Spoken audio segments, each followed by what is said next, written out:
Kapag hindi na lumamig yung refrigerator natin guys o di kaya freezer at umandar yung kompresor, ibig sabihin dalawa lang ang possible na nasisira dito.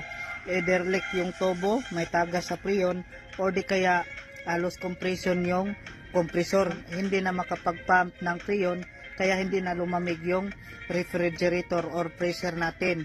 So kapag hindi yan umandar guys, so may possible pa tayo na maaayos. So ito yung mga kailangan natin i-check guys. So una nating i-check guys ay itong plug, kuna natin to ng continuity kasi kapag may putol to, so hindi na makatagos doon yung supply sa kompresor. Next naman natin i-check guys ay itong thermostat. So line 1 or line 2 ang dumaan dito guys. So isang linya lang ang dumaan dito. Kapag sira to, so possible na hindi na makadaan yung line 1 or line 2 papunta sa kompresor.